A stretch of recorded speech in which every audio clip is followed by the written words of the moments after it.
nightmares, flashbacks, hypervigilance, depression, sudden rages, sudden sadness, mood swings.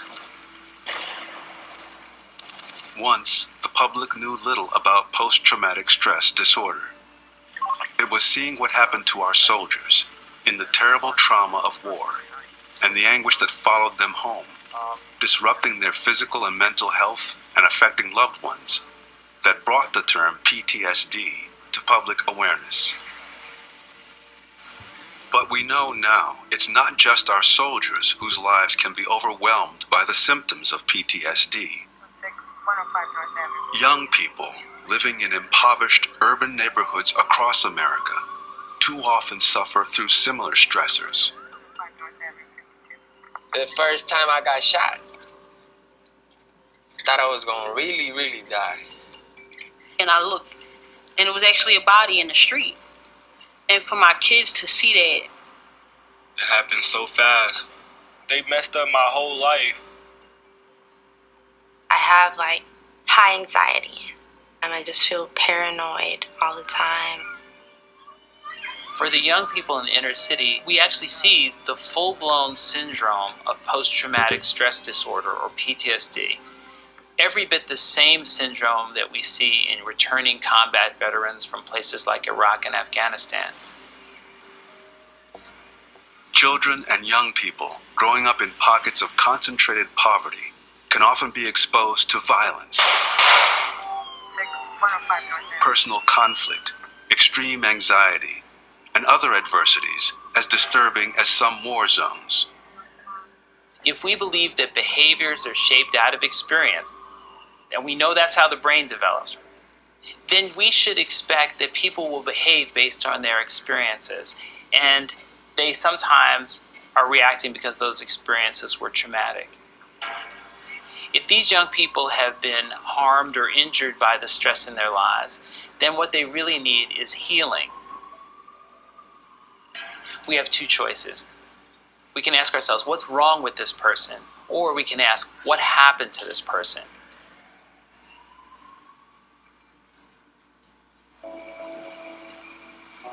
In 2012, the New York Times ranked Oakland, California, the 5th most desirable destination to visit in the world, between number 4, London, and number 6, Tokyo. The city is also one of the nation's most dangerous. The number of shootings in Oakland has risen in recent years, from 869 in 2009 to over 1,500 in 2011. These shootings are overwhelmingly concentrated in two of its most impoverished neighborhoods, East Oakland and West Oakland. The city's economic renaissance, with its new high-tech jobs, trendy boutiques, and pricey condos, doesn't reach that far. I heard hella gunshots. I've never heard gunshots that close to me. It was Carrie Gutierrez, age 23, grew up in deep East Oakland and is now a counselor at Youth Alive. Raise your hand if you know somebody who's been affected by gun violence. She's a violence prevention educator, teaching teens about conflict resolution and other safety issues. The teens she trains become leaders who go on to teach younger kids. One of the dudes from the gang. Carrie uses her own experience to explore how exposure to trauma can trigger dramatic changes in moods and behaviors. When I was 15, I must have been like a sophomore or freshman in high school.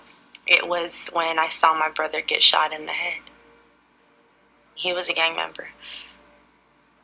I didn't have a dad in my life, so this was my role model, my father figure, my best friend.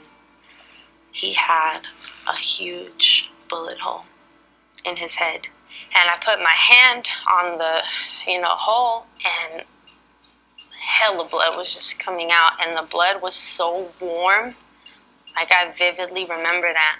Blood was hella warm. Amazingly, her brother Gustavo survived the shooting. But that didn't mean Carrie's own problems were over. I left Highland Hospital with a whole different attitude. Like a straight bitch. I don't give a fuck. Da da da da da. That attitude. Smoking hella weed, yeah. Drinking too. Mm-hmm. Well, me. There's a cascade of things that happen after trauma. Many young people turn to alcohol or marijuana in order to treat their symptoms. Man, I had some good ass grades in high school. I was playing volleyball for the state of California. I couldn't focus. I just couldn't. The teacher's talking about biology and the cells and the da-da-da-da-da, and I'm just thinking about images of my brother getting shot again and again and again. A child in that state cannot sit comfortably and calmly in a seat and take in information about world geography. They can't do it. Our minds don't work that way. Carrie struggled hard to keep her life together after Gustavo was shot. A year later, on a November night, Carrie was on her way with a friend to help out at her mother's job, cleaning offices at the airport. All of a sudden, the driver starts screaming, "We're shot, we're shot, we're shot." When he looked at me, I just saw a look on his face that was like he saw a ghost. So the bullet came in through the back window and it struck me on my right mandible, came out of my mouth, knocked down my, a lot of my front teeth and back teeth into the guy's arm. Same bullet. Carrie doesn't know who shot her. The perpetrator was never arrested. Over time, she would endure 5 surgeries to rebuild her face. I woke up in the hospital. From the moment I opened my eyes, I knew that things had changed. We know that people who've suffered trauma are often left not only with physical, but also psychological injuries. I was suicidal. I was paranoid. I had nightmares so much that I did not want to sleep. We often see young people who are hyper vigilant or hyper aroused. That means if you clap your hands or make a noise, these young people will jump out of their skin. Someone would come from behind me and be like, "Hey, Carrie," and I'd be like, "Oh, like that. And then just start crying because I felt like I'm crazy. For people suffering with PTSD, the natural fight or flight response doesn't really turn off. Their brain continues releasing chemicals which trigger feelings of fear, anxiety, anger, or depression, even when the danger is long gone.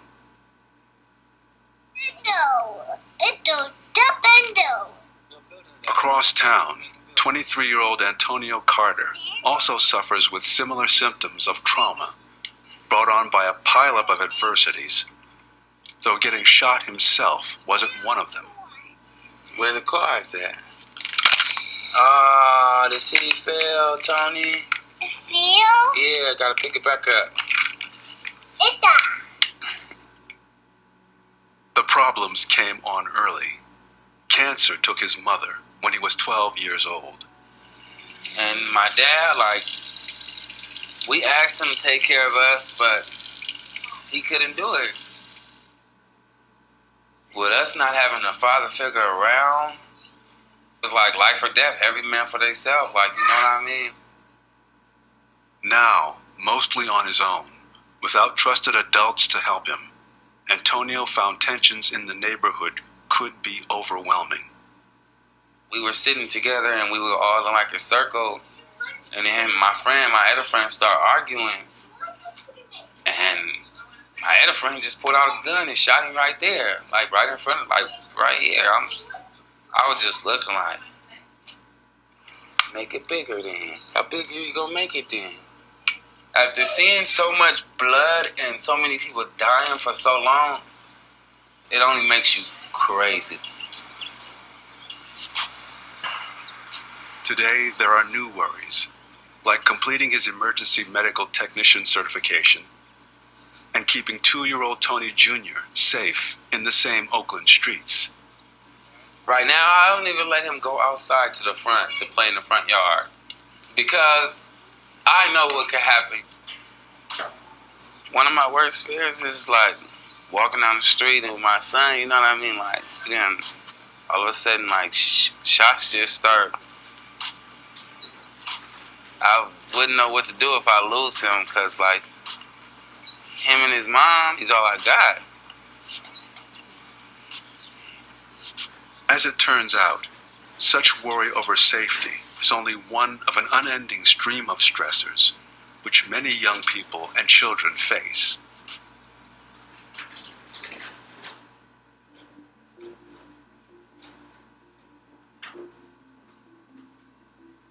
South Africa, 1987.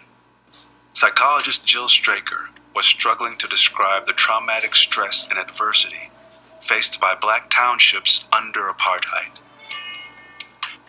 She coined the term continuous traumatic stress syndrome. Continuous because for these young people, there was neither pre-trauma nor post-trauma. They were living lives of unrelenting adversity, as many young people do in our own cities. Chicago, Washington, D.C., Omaha, Baltimore, New Orleans, St. Louis, Detroit, Los Angeles. In cities across America, many young people are living from birth in neighborhoods exposed not only to violence, but also entrenched poverty and social isolation, the result of decades of business flight, government neglect, and residential segregation. So there are entire communities in America that are disconnected generationally from labor markets. They don't have a job. Their parents didn't have a job. Their grandparents might have been underemployed or unemployed. Those communities are black and brown communities, separated very much from communities that are white. There's a stress that goes with poverty. Noise, lack of safe housing, lots of vacant lots. The police actually might be perceived as enemies to you. The stress that comes from being low down on the social ladder. A lot of our kids, a lot of our youth, they live in these homes where they've been neglected since they were young. Have you guys ever had therapy? Raise your hand. Maybe they haven't slept. Maybe they haven't eaten. Their parents might not have a job. There's constant stress. There's drug dealers. All the time they're under this stress, hyperarousal. No proof, nothing. It used to be we thought about trauma as someone being in a plane crash or someone having a gunshot wound. Those are types of trauma. But more generally, we can talk about trauma as that when the strengths inside you and the resources around you can't respond to a threat, that is an experience of trauma. It doesn't necessarily have to be from an injury that occurred to them, but it could be over their life course, how they've been exposed to various types of stress, adversity, and trauma. Dr. Ted Corbin practices emergency medicine at Hahnemann University Hospital in Philadelphia, another city where the class divide can be dramatic. Neighborhoods run the gamut from comfortable historic homes to some of the most economically distressed communities in the country. Researchers suggest the PTSD rate among the urban poor in Philadelphia could be a shocking 40%. The city's corrosive history of race-based politics of economic exclusion undermined many non-white neighborhoods, leaving them without jobs, infrastructure, or affordable housing. The poverty rate in 2011 was 34% for African Americans, 42% for Latinos. More than 1 in 3 children in Philadelphia grow up in poverty. From birth, they are swimming against a stream of stressors: overcrowded or run-down housing, Family worries about job loss, making rent and paying bills, having enough to eat, substance abuse, domestic conflict, neighborhood safety. You got welcome in. 24-year-old Christine Henry can relate. She's been bringing up her children in North Philadelphia. 3-year-old Kian loves trucks. Older brother Isaiah is 4 years old and excited about going to kindergarten next year. 6-week-old Christian is the new family member. Like all loving parents, Christine and her partner Tracy work hard to provide the safe, stable, and nurturing environment that all children need to thrive. No car coming. You sure? Which way you It isn't easy. Christine recalls what happened after one family outing. It's like within the blink of an eye, all you heard was pow, pow, pow, pow, pow, and it was like extremely close. 4-year-old Isaiah was with her at the time.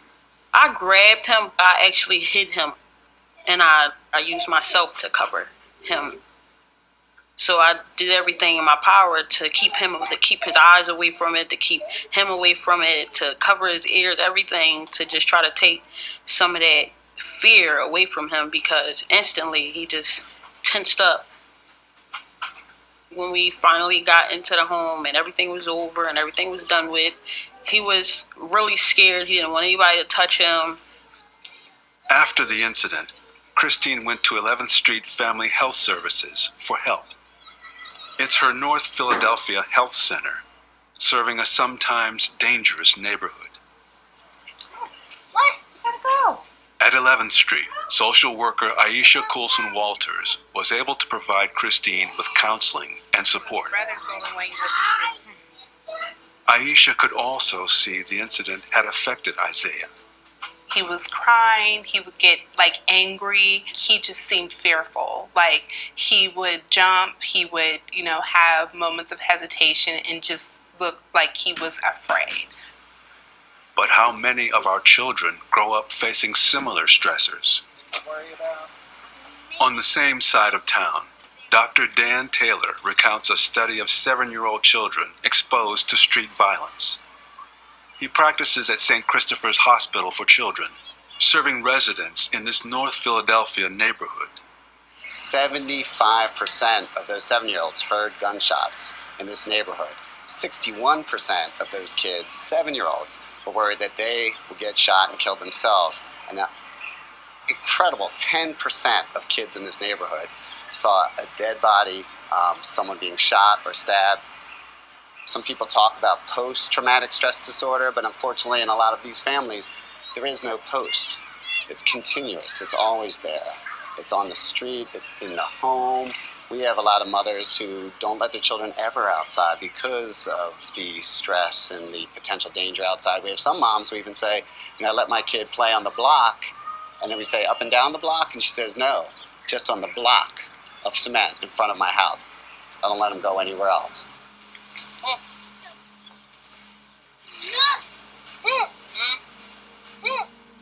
I wanted to just do whatever necessary to make sure that this isn't the life that my kids think is normal. Because it's not. Because it's far from normal to me. Come on. Today, Christine has come to 11th Street Family Health Services for baby Christian's 6-week checkup. 11th Street was developed with the community as a community partnership to provide a wide range of services, everything from prenatal care and dentistry to counseling, art therapy, and even urban farming. You can't see something scrumptious and just let him sit. Hey, what do you think our baby up? This is your baby?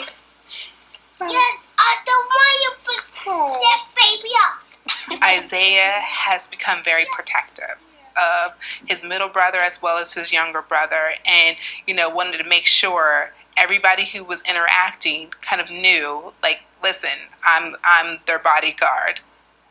It was really cute to see a big brother express himself like that, but at the same time, maybe the protectiveness that he's displaying is the result of what he has experienced in that traumatic event that he was exposed to. The stressors many children face day to day in neglected communities like North Philadelphia can be relentless.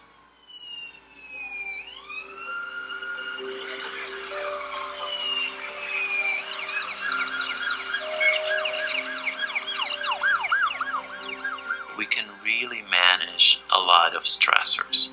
If we are crossing the street and we see that a truck is coming at us, we can manage that situation, get scared, jump, and move quickly. Unfortunately, many children in our society feel like a truck is coming at them all day long for more days than not. And this really takes a toll. We know from a new body of research that exposure to chronic stress early in life can lead to actual changes in brain architecture. A child's development is affected by chronic stress.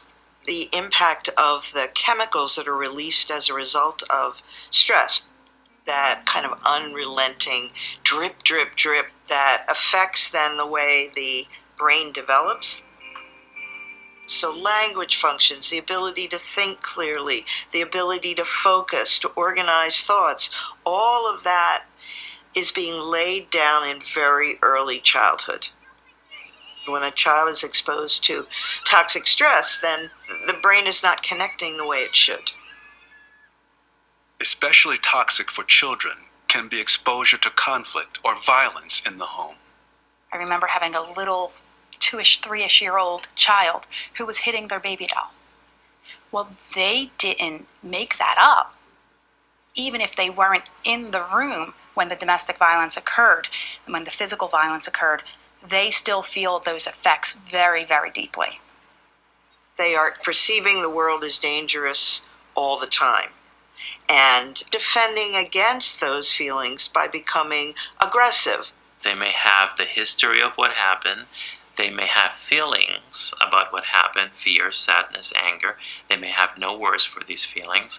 And then they have these behaviors. But they really do not connect all of them. They don't know that because this happened, I developed these feelings that make me behave this way. And for many of us who serve children, we don't make those connections either. A 2005 study reported the number of children expelled from preschool for behavioral problems at 3 times the expulsion rate for K-12 students. In 2012, in Connecticut alone, 2,000 children 6 years and under, overwhelmingly Black and Latino, were suspended from kindergarten and preschool, dramatically increasing their risk of dropping out later and being sent to prison. Instead of labeling them as bad kids, why don't we see them as children facing adversities that other children don't?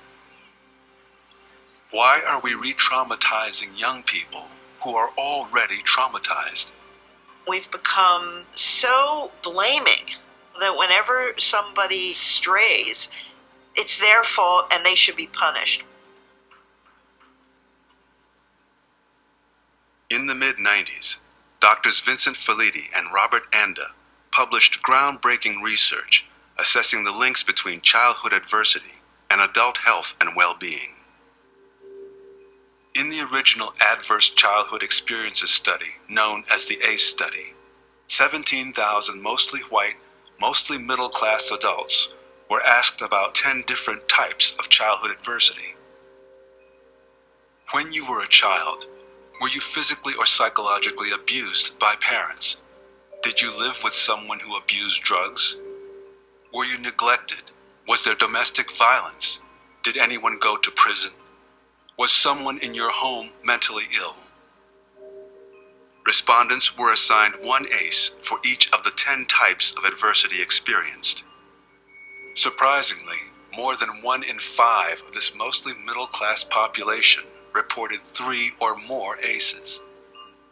But even more eye-opening was the correlation between childhood adversity and adult mental and physical health. The higher the ACE score, the more likely people were to suffer from things like heart disease, liver disease, lung disease, depression, suicide, IV drug abuse, and alcoholism. What it said was, we've got a common causality for all of our major health and social problems, and it was all related to what had happened to them as children. But researchers like Dr. Roy Wade could see the ACE study didn't take into account economic distress, let alone hunger, housing insecurity, and other hardships in low-income neighborhoods. When I came to Philadelphia and I saw the huge amount of blight, the community violence, the episodes of racism and discrimination, those are stressors too. When Philadelphia researchers expanded the ACE survey to add questions about racism, neighborhood safety, and violence outside the home, they discovered that while 14% of the general population reported 4 or more ACEs, in Philadelphia, that number was a startling 37%. Poverty is an adverse childhood experience that gets under his skin. Living in economic distress can actually translate into long-term negative health outcomes, even for the most resilient individuals.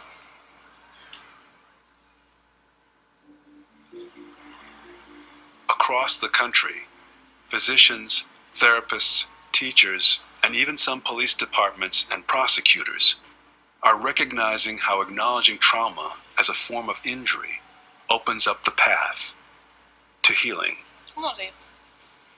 Trauma-informed care is extremely important because it gives a perspective on how children, families live in environments, and also recognizes what's happened to them and what they're going through.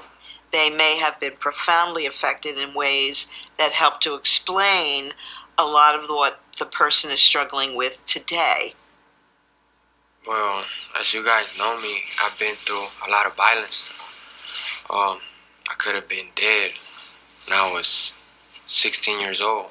Javier Arango is 24 years old and a counselor at Catholic Charities of the East Bay in Oakland. Before that, he was a gang leader of the 9400 Boys. He was shot and paralyzed when he was 17. Feeling unsafe, they may take actions like getting weapons or even joining gangs that put them at risk for greater injury in the future. Everybody that is around me. Now Javier counsels young people as part of a trauma-informed approach at the heart of the work of Catholic Charities. They provide not only counseling and therapy initiatives, but also restorative justice programs for schools, housing for at-risk youth, and assistance for refugees and immigrants. Recognizing how violence and social inequality affect young people. This morning in the check-in circle, the staff considers some of the challenges faced by the young people and families they support.